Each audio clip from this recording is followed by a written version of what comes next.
What is going on mga cutie pies? Joe Moto here, and for today, may pupuntahan tayong event sa may Alabang. Event to ni Sir J. Tarok ng Ride PH at puro classic at vintage na motor ang makikita natin doon. So para sa ganong occasion, buti na lang meron tayong CB. Diadong retro, pero pwede na.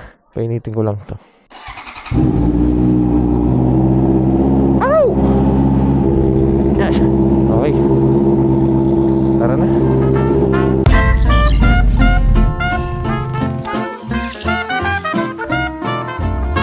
Tagal din natin walang ride Siguro mga isa't kalahating linggo. Bukod sa walang tigil na ulan, buti na lang ngayon medyo umaraw na. Nagkasakit tayo ng matindi. Buti medyo nahilot sa gamot, hindi tayo kailangan operahan. Actually pinagbabawal nga ako magmotor. Nagkaroon tayo ng bato sa kidney. Kaya mga cutie pies, minom kayo palagi ng tubig. Kung ayaw nyo parang binubugbog yung tagiliran nyo. Kaya ngayon alalay lang tayo sa pagmumotor. Hindi tayo pwedeng masyadong lumayo. Itong Alabang malapit lang naman sa akin. Siguro mga 45 minutes away. Kaya dire-diretso lang naman to.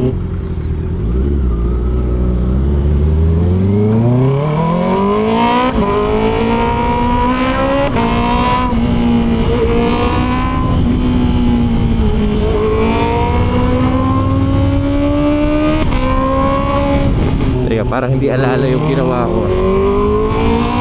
Itong pupuntahan natin na to, halos puro retro ang makikita nating motor. Mga classic na motor, mga vintage na motor. Aminin ko sa inyo, first time kong pupunta sa ganong klaseng event. At may booth doon ng Seg Moto Supply, so support tayo.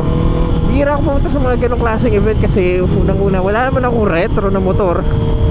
Eto, dehado pang retro.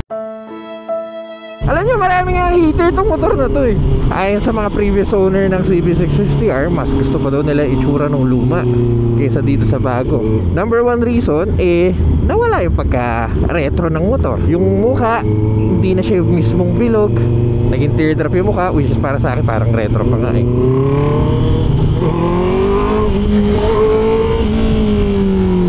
Yung tail section ng bike mas naging matulis. Sumatotal para dito sa bagong CB650R, para siyang naked sport. Medyo pinatay ng Honda yung Retro 5 ng CB650R, which is para sa akin okay lang naman. Kasi aminin ko sa inyo, mas lamang ang sporty side ko kaysa sa retro na motor.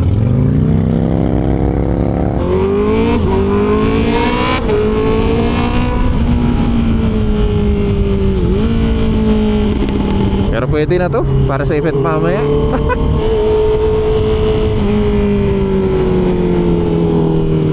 Itong Harley,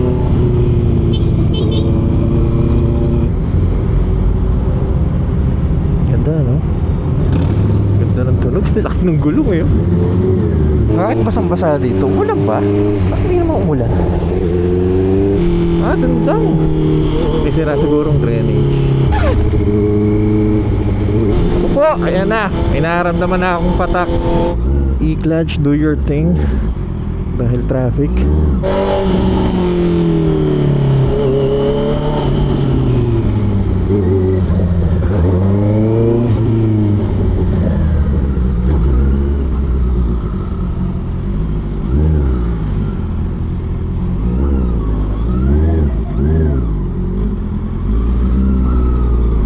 Ito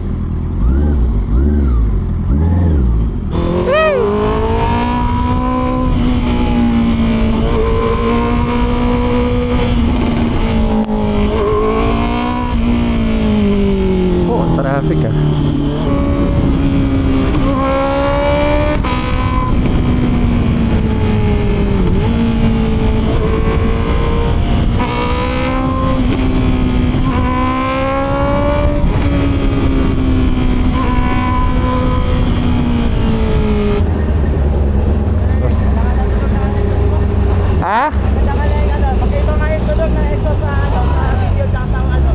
talaga. Pero okay din Thank you boss, ingat. Mas maganda daw tunog ni Chifa sa personal kaya sa video. Appreciate ni tropa.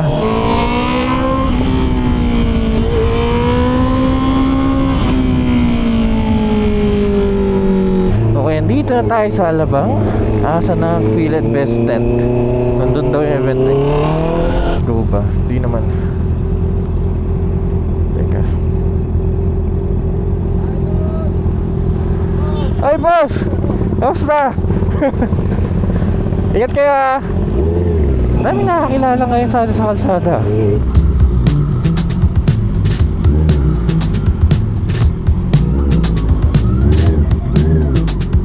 Namiss ko naman tong motor na to. Ito yung motor na nireview ko nung pumunta tayo sa Thailand. Triumph Scrambler 400X. Dalawang variant to, isang Speed 400 at ito. Mas mataas ang seat height nito kumpara dun sa isa. Ganda rin, no? Manipis nga lang to kapag tinitiga mo dito. Pero pwede na rin. Siyempre, Vespa hindi mo mawawala. Meron din ditong Triumph na Trident, as usual, hindi mo mawawala. Nireview natin sa Thailand. Itong Speed 400. Sir. Alin? Oo naman pa. Anong bike mo? Ito? Ito. Alin po? Oo naman. Ito dala mo. Ito. Husky. Sige. Thank you, Yun, thank you po. Ingat po kayo. May Hima dito, Vespa. Ano pa ba? Itong Triumph Speed Twin. Tara, punta na tayo sa event. Ito, gusto ko, XR 900. So, dapat kukunin natin. May pogi, oh. Uy, gusto.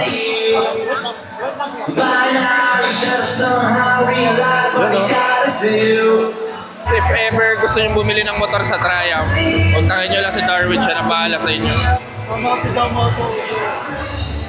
Meron dito sa Sony. Itong ganda nito. Ito rin pala yung Speed Twin. Ay ma'am. Oh, sige, yes. Pero punta muna tayo sa booth ng SEC. Ito. Ang ganda nito. Pangalan ito sa Classico Carbon. Ang ganda rin ha. Kapag iangat mo siya dito sa gilid. Ganda. From 11,000, makukuha nyo ng 7,700 na lang. May 30% discount. Nice, ang ganda nito. Gusto ko nito. Kung gusto nyo half face na pwede nyo coveran yung bunganga nyo, yung bibig nyo, yung chin nyo. Eto, ang lambot ng chin nito. Pang cover lang talaga. Pangalan nito, Jet Ghost na Legend. Matte black and gold for 17,000. So may discount naman dito. Sabi natin mga 14,000 na lang to. And kung naka-scooter naman kayo, sabi natin Vespa, Panarea, Fazio, ito, Secmis. Yan. Meron ako nito eh. Well, ganito itsura pero Sec Grid naman ang pangalan. Gamit ni Mrs. kapag naka-PCX. Pero alam niyo sa main branch sa Caloocan, ito ang mabili eh. Pagdating sa retro helmet, Origin brand. Ganda kasi nito eh, lalo na itong white. It's only 8,000. Kasi ito, 5,000 na lang. 5,600. O, di ba? 5,600 na lang to. Ayun o. Ito parang gandang tsura nito. Kasi parang laki. Belt bags, 800. May maliit. Ito magkano itong maliit? 500. Baka maging 350 na lang to or something. Less 50%. Less 50 to? Yung leather jacket lang. Ito. Magkano yung original price? 11,000. So, mga 5,500 na lang. Nice. SPRS brand. Yung jogger pants na may mga pads. Nice. Daming pagpipilian dito sa booth ng SEC. Ikot-ikot muna tayo. Tignan natin yung mga motor na naka-display dito. Ganda, no? Taas na value dito ngayon. Teka, parang iba tong setup na to. Binisa na. Ang ganda. Anong mga nabago dito sa Scrambler 400? Ito, handguard. Yan. Hindi, pero may handguard na dati yun, di ba? Pero na. Pinaltan lang. Pinalitan ng na ganyan na branded. Okay. Ano ba? Parang alambot. O ganito talaga. Kaya talaga. Oo. Last crash guard. Crash guard, cover. Meron ba yung dati? Plastic lang. Plastic lang, no? So ito, mas mataas na fender. Plastic. Gulong, mas OA na dual sport. Ito ba bago? O, ganun pa rin. Dati pa. Dati pa. Pero pinutol na. Okay. Ano pa ba dito? Ay, yung exhaust, nakita ko exhaust. Di ba nakakapaso to? Ganitong exhaust?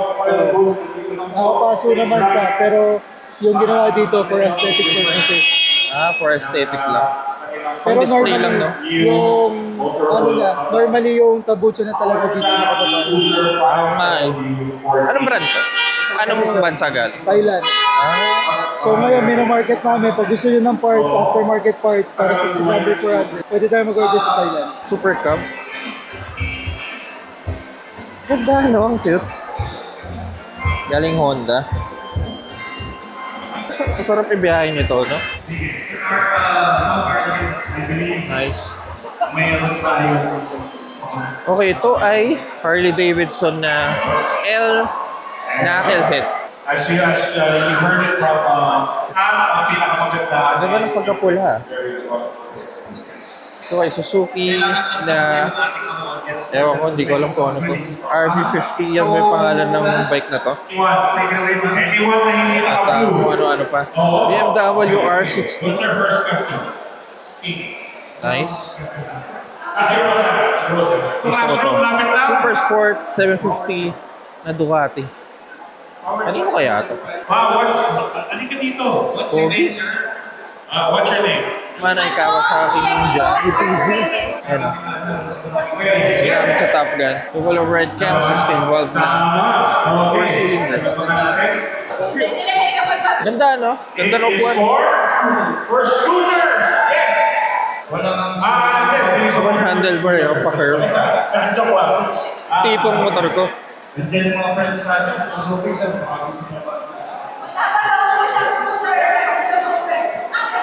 Hugi nito. Soon to be owner. Ang bastos ng Lexus eh, oh. Tapos carbon tank, ganda ng pagkakagawa. T-shirt.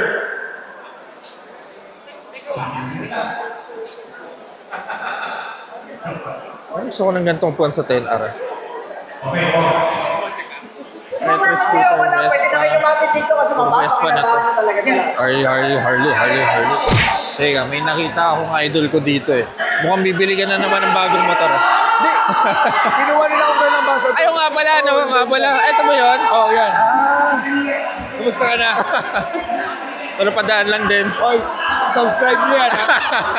Pangalan nito Napoleon Bob 500. Pero ang ganda. Lalo na to.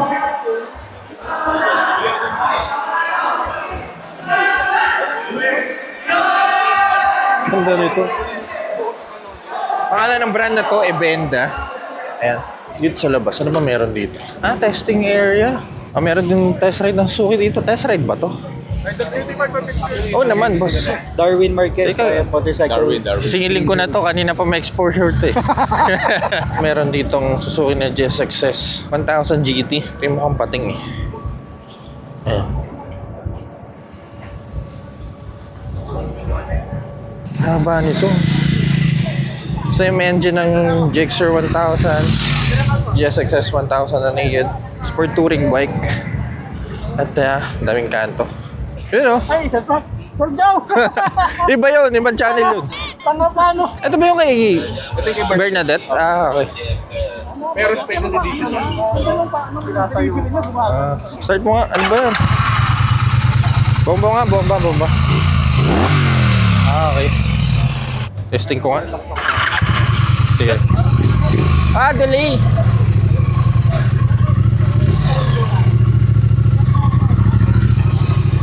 Dahan-dahan lang, mahulog yung Insta. Okay din.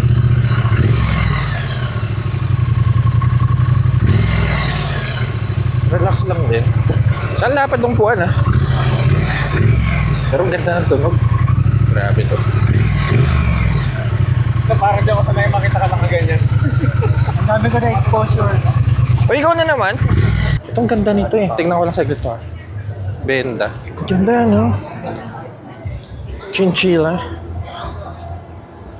Ang weird nga lang ang pangalan, Chinchilla.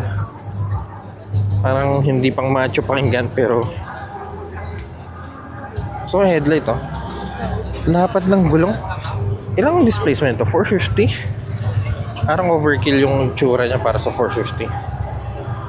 So dito tayo ngayon sa Vermosa. Galing tayo dun kanina sa Alabang. At kasama ko isang kaibigan ko na naka-CB din. 23 CB650R at isang 24 CB. Parehas pula. Pero magkaiba ng dating. Itong naunang CB650R, makikita mo talaga na may pagka-retro yung motor eh. I mean, yung headlight bilog. Yung sa atin kasi teardrop na. Which is para sa akin, halos parehas lang naman. May pagka-classic kasi itong headlight ng luma eh. mas maliit yung airbox, mas makanto, at putol yung tail end. Kaya ang daming may ayaw dito sa bagong CB kasi mukha siyang naked sport. Sa bago, ito na ang tsura ng headlight niya. Actually, mas gusto ko nga ito. Alam niyo yung parang kwelyo na para bang barong. Yan yung tsura niya eh. Tail section, ito. Pang naked sport talaga yung tsura. Tsaka sa bago kasi ganito na yung taillight eh. Sinabay nila sa talim ng tail section dito kasi sa luma.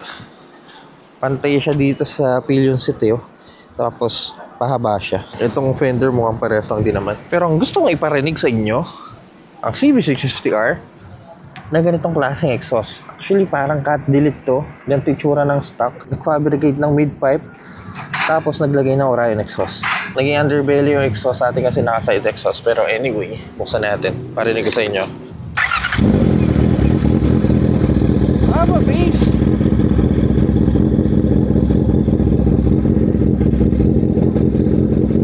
Kapo yung tunog ah. Nagundong yung tunog niya. Kapo yung tunog.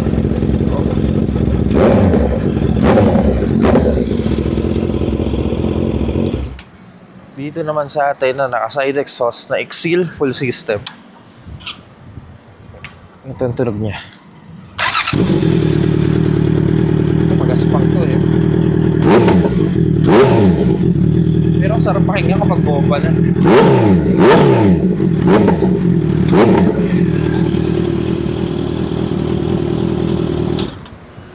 Kung kayo papipiliin, ganitong tunog o dun sa underbelly exhaust. Ito stock ba itong gulong mo? Hindi na. Akala ko. Ilang palit na ako. Kung kayo papipiliin mga Cutie Pies, mas pipiliin mo ba ang lumang CB o dito sa bago? Gusto ko malaman yung opinion nyo tungkol dito sa dalawang motor na to dyan sa comment section. Kaya mga Cutie Pies, hanggang dito na lang muna ako. Ewan ko mukhang nasakit na naman yung tagiliran ko.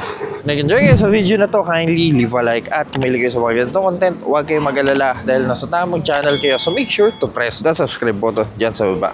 Kaya mga Cutie Pies, see you sa next content.